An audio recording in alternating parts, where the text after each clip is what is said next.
June 8, 1944. Hedgerow country east of Bayeux. Morning mist still clinging to the bocage as the first sunlight turned damp leaves silver. The air smelled of crushed nettles and cordite.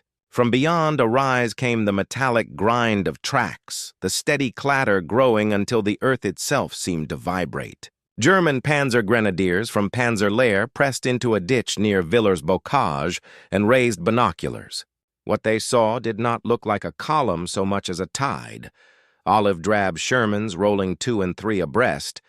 Replacement tanks nosing past knocked-out hulls. Maintenance lorries following close, and behind them, more armor still. A junior NCO later wrote that it felt endless, as if the sea had learned to move on land. By midday, artillery had sheared hedgerow banks and strafed lanes white with chalk dust. A Tiger, listening through the turret intercom, took a ranging shot across 1,500 meters. One crewman later swore an 8.8-centimeter round glanced from a Sherman's glasses at that distance, a claim others doubted, but the impression mattered. The enemy did not simply replace losses.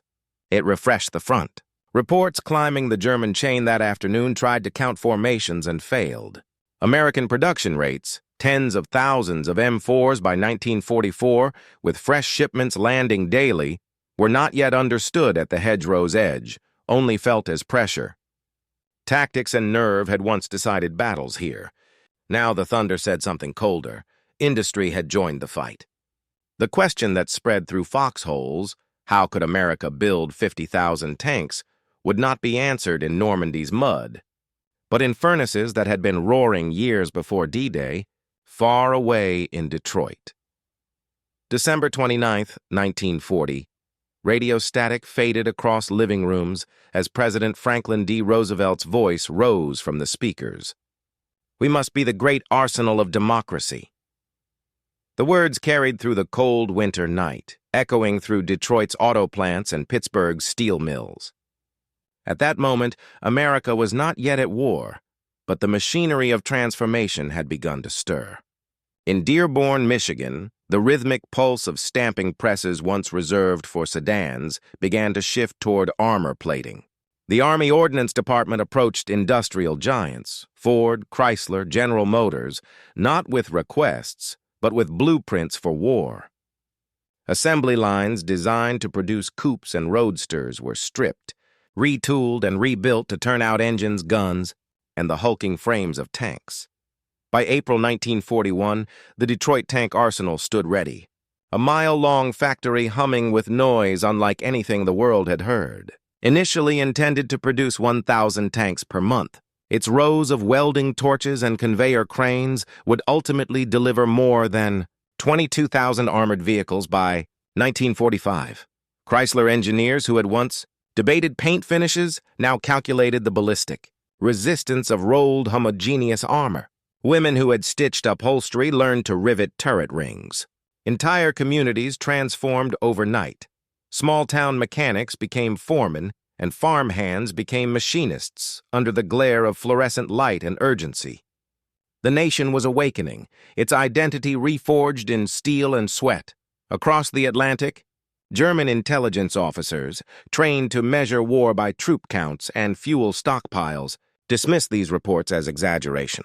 Their analysts could not imagine a democracy harnessing its consumer economy with such precision. Yet by mid-1942, as crates of parts filled convoys bound for Africa and the Pacific, disbelief began to fade into alarm.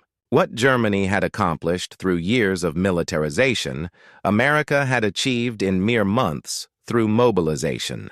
And from the drafting rooms of Detroit, the M3 Lee's ungainly silhouette was being refined into the weapon that would define Allied armor, the M4 Sherman.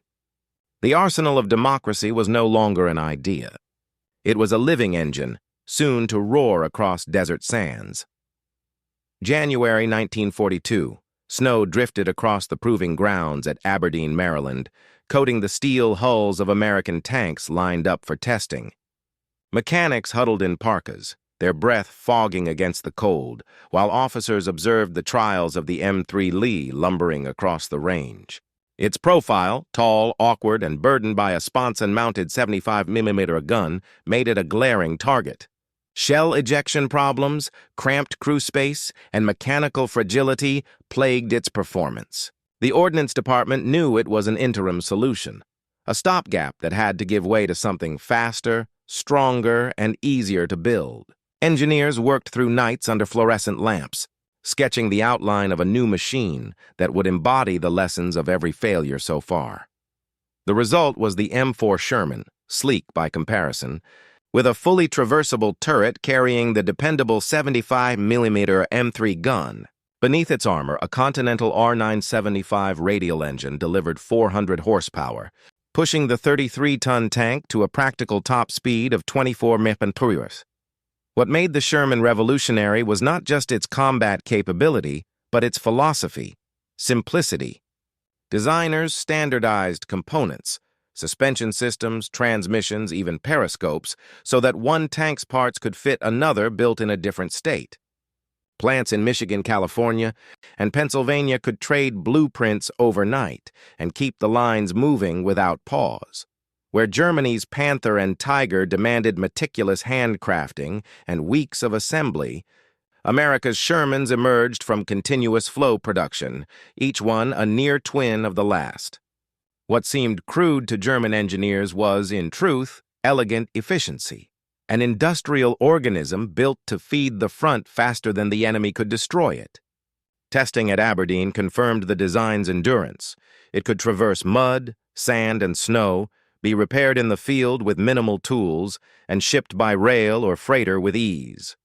By spring, as the first M4s rolled aboard vessels under Lend-Lease bound for Egypt, America's new tank had come of age. The deserts of North Africa would be its baptism by fire. October 23, 1942, dawn broke red over the Egyptian desert. Wind carrying sand that stung the eyes and clogged the engines of every vehicle in sight. Near El Alamein, British gunners of the 8th Army crouched beside their newly arrived American-built M4 Shermans, their hulls still smelling faintly of Detroit's factory paint. When the barrage began, 900 guns fired as one, and across the dunes, Rommel's Afrika Korps, tired, low on fuel, their Panzers patched and coughing black smoke, met a foe they did not yet understand. The Shermans advanced in tight formation, their gyro-stabilized 75mm guns spitting fire even while moving, a feat German crews at first thought a myth. Reports later noted that where a Panzer III might stall in drifting sand, the Shermans rolled through without pause. Their engines, air-cooled and reliable, outlasted the desert's cruelty. By the battle's end, the British had pushed westward in triumph, and word of the new tank spread through every Axis command post. The Shermans were not faster nor thicker-skinned than every German design, but they were everywhere, arriving in convoys that seemed endless. When U.S. forces landed during Operation Torch in November 1942, General George S. Patton's 1st Armored Division joined the campaign with hundreds more. At Kasserine Pass in early 1943, the Americans took heavy losses, an education paid for in steel and blood, but the rhythm of replacement stunned the enemy. A Panzer officer wrote that the Americans replaced their tanks faster than we destroy them. What had once been a battlefield contest of tactics was becoming a contest of endurance, and the factories of America were winning it. As the Axis fell back toward Tunisia, scorched tanks marking the trails behind them, even Rommel recognized the shift. The Desert War was closing, but its lesson was unmistakable. Industrial quantity had become a weapon more decisive than any single gun. Across the Atlantic, assembly lines were already roaring louder, preparing for the storm that would soon cross the Mediterranean and reach Europe itself. July 1943, inside a dimly lit analysis hall in Berlin's Heereswaffenamt, the stripped carcass of a captured Sherman lay on wooden blocks. Engineers in gray uniforms moved around it with calipers and notebooks, measuring armor thickness, tracing weld seams, and examining the radial engine as if dissecting an alien machine. Intelligence reports arriving from North Africa and Sicily had painted a confusing picture. The Americans were fielding tanks faster than German factories could account for. The Abwehr estimated production at 1,500 per month, a number so high that several officers dismissed it outright as propaganda. In reality, they were underestimating. The technical evaluation that followed revealed something unsettling.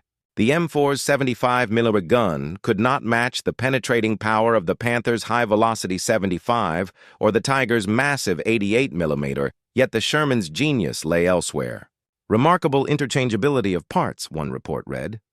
Components built in different American states fit together without hand-fitting, an almost unthinkable concept in German manufacturing, which prized precision over uniformity. Mechanics found its engine accessible, its tracks easy to replace, its transmission rugged and simple. The tank was not elegant. It was efficient. It could be repaired with a wrench instead of a machine shop. Meanwhile, on the Eastern Front, Soviet liaison officers receiving Lend-Lease Shermans reported favorably on their endurance, particularly in winter conditions that crippled German vehicles. These observations reached Berlin and fueled internal debates within the General Staff. In September 1943, a classified memorandum titled Find Panzer M4 warned bluntly that American mass production threatens to exceed our armored capacity tenfold within a year. When the report reached Hitler, he reportedly dismissed it with contempt. Machines built by women and farmers cannot defeat the German soldier. Yet across the Atlantic, in Flint and Chicago, women in coveralls worked double shifts, riveting armor and proving him wrong. By the time Allied forces advanced through Sicily's dusty hills, German field reports spoke not of isolated Shermans, but of columns, hundreds strong, each replaced as fast as it was destroyed. What began as disbelief had turned to alarm. The enemy's factory floor had become its most powerful weapon. September 9, 1943, Salerno Bay. Dawn light glimmered off the waves as landing craft ground against the pebbled shore, ramps dropping to unleash the rumble of American M4 Shermans. The tanks crawled inland through olive groves slick with dew, their engines straining against the steep Italian hills. The landings marked the beginning of a brutal new campaign, one fought not across open desert, but through mountains, rain, and rubble. For the Sherman, this was no parade ground. Italy's narrow roads, deep mud, and sudden minefields turned every mile into a test of endurance. The challenges came fast. Gearboxes clogged with grit, tracks snapped on rocky slopes, engines overheated in mountain passes. Yet the armor never stopped moving. Field maintenance teams, mechanics, welders, and electricians worked under artillery fire, replacing engines within hours and patching shell holes with scavenged steel.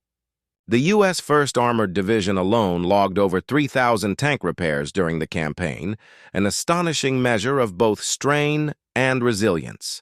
German observers at Monte Cassino wrote with disbelief in their diaries, "Every dawn, new tanks appear, as if the Allies have an endless supply." In truth, they nearly did. Behind the front, depots in Naples and Bari grew into vast industrial hubs. Workshops operated day and night, their air thick with the smell of oil and welding smoke. Thousands of technicians, soldiers, civilians, and contractors rebuilt war machines faster than the enemy could destroy them. A damaged Sherman might roll back into combat within 48 hours, its scars still fresh with primer. For German Panzer units, such a cycle was impossible. Once crippled, a tank was often abandoned for lack of parts or transport. By late 1944, even the most hardened Wehrmacht officers saw the truth.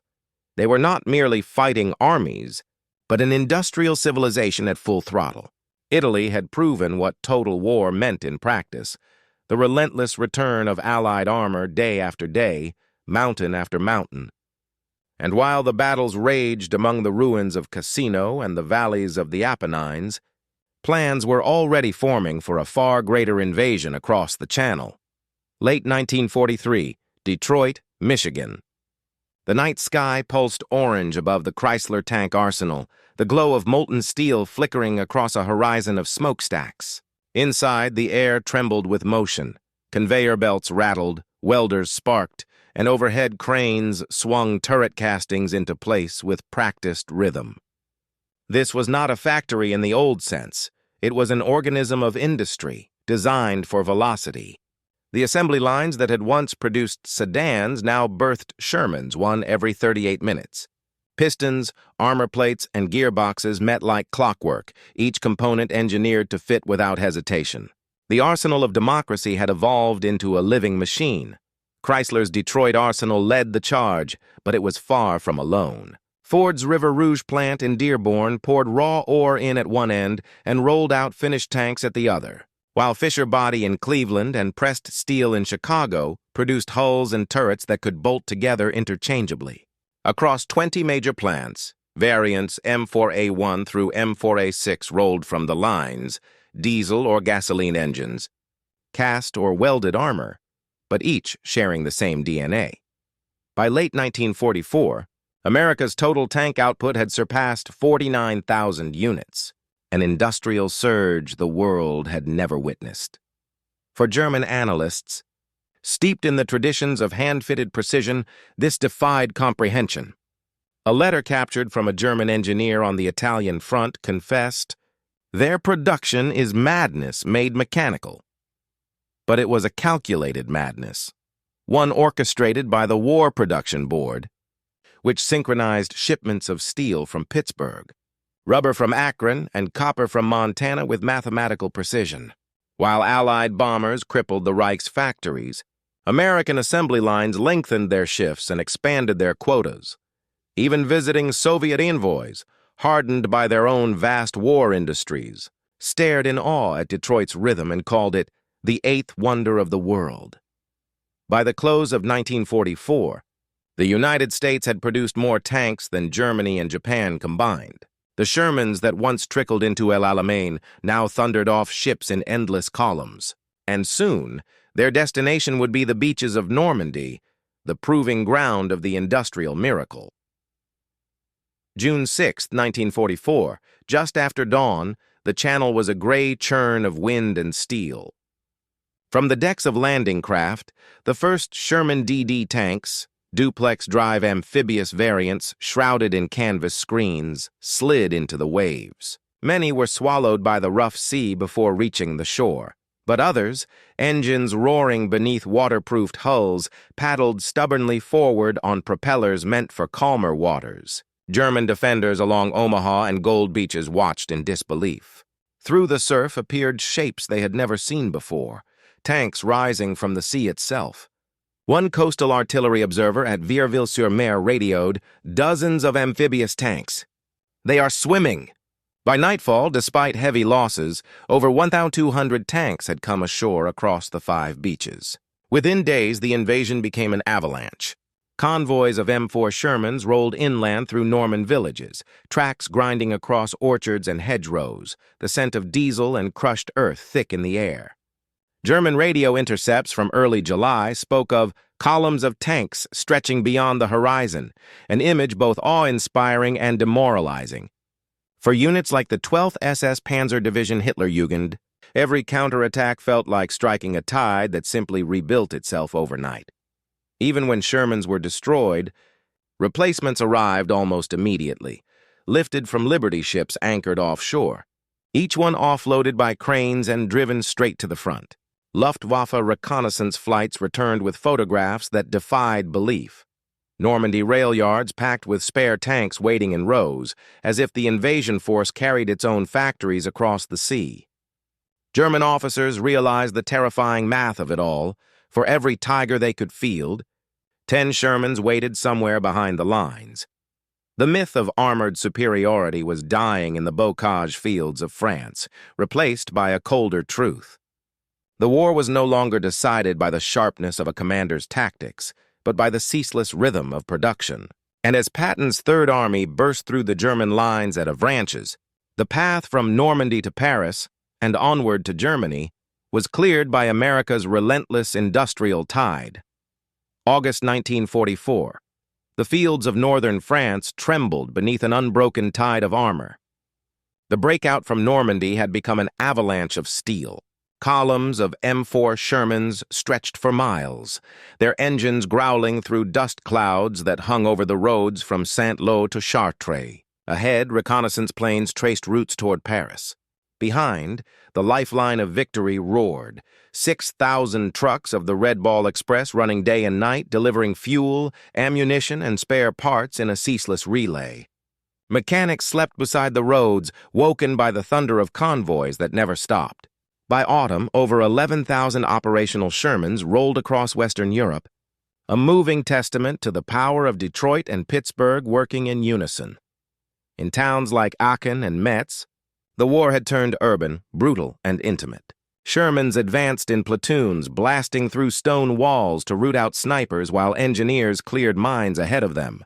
Allied tankers learned to move in coordination with air cover and infantry. Numbers and timing became their armor. Facing German Panthers and Tigers, they fought with grim knowledge. The enemy could kill them from 1,500 yards, but the Allies could return again and again. A report from Panzer Lehr Division in September 1944 captured the despair. "We destroy them." And by the next day, they returned twice as many. To German civilians, the endless clatter of treads echoing down cobbled streets was the new sound of inevitability. Factories thousands of miles away had already crossed the Rhine in spirit. The soldiers were merely following the path industry had carved. When Cologne fell in March 1945, its shattered cathedral stood amid fields of wrecked tanks. Panthers burned black beside Shermans still idling. A captured German officer said quietly, "We are not fighting men now, we are fighting machines." Yet the cost of this mechanical triumph was steep. Tank crews lived amid fire and steel, enduring the same mortal terror as any infantryman. Victory, when it came, was not the triumph of an easy war, but of endurance paid for in thousands of lives and millions of tons of American iron. By the summer of 1944, every Sherman clattering across Europe was only the visible edge of a vast and invisible empire, the WWII logistics machine of the United States Army. Behind the front lines stretched a network so immense that it seemed less like supply and more like physics. Fuel, steel, and men flowing forward in unbroken motion. The U.S. Army Service Forces managed over 8 million tons of shipping capacity each month, a number so large that German quartermasters, when shown captured records, dismissed it as fantasy. Yet the convoys kept arriving. From the ports of New York and Baltimore, replacement tanks steamed toward Cherbourg and Le Havre, often reaching Europe in less than 2 weeks, each one a continuation of Detroit's heartbeat carried across the Atlantic. In England, the Burtonwood Depot functioned like a small industrial city. Its workshops processed 50 tanks a day for repair, refit, or conversion, fitting winter tracks, waterproofing electrical systems, or adding deep wading gear. Standardization made the miracle possible. Every Sherman shipped with identical spare part kits, numbered crates labeled in the same sequence from Michigan to Normandy. A tank destroyed near Metz could be replaced by one welded together in Flint just days before.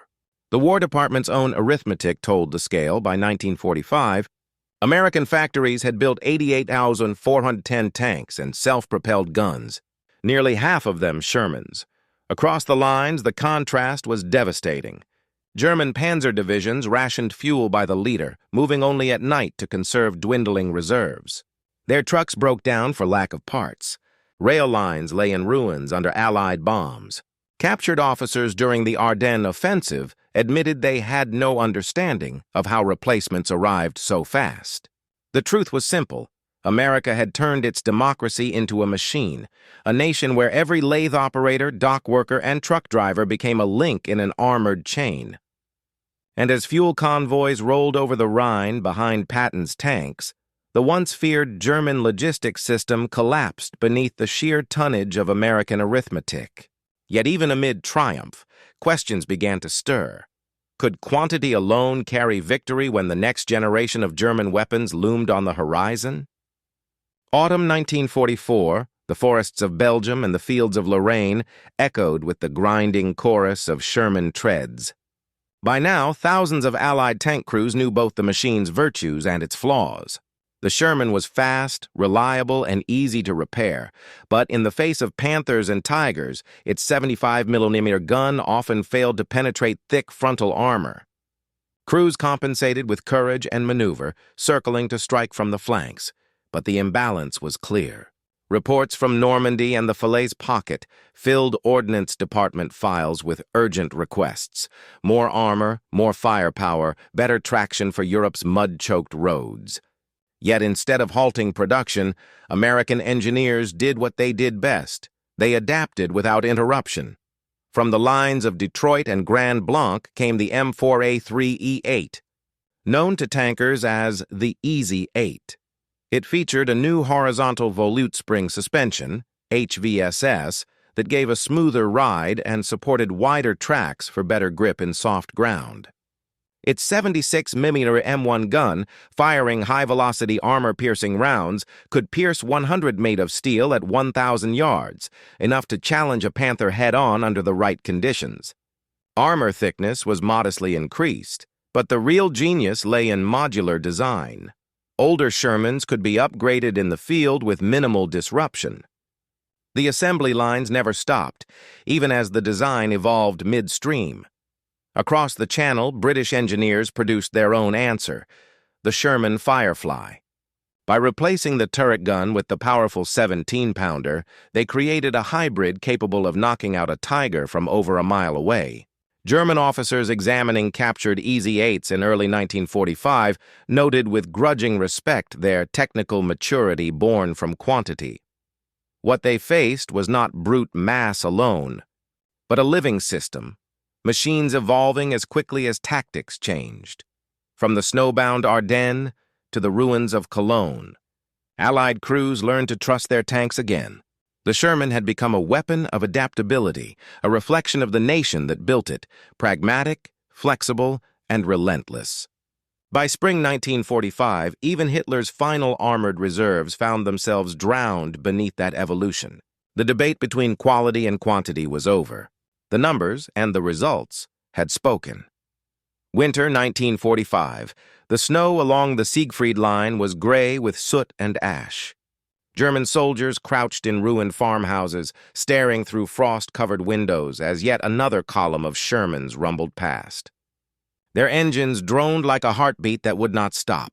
"For every tank we destroy, another appears from the smoke," one Wehrmacht corporal wrote in a letter never sent home.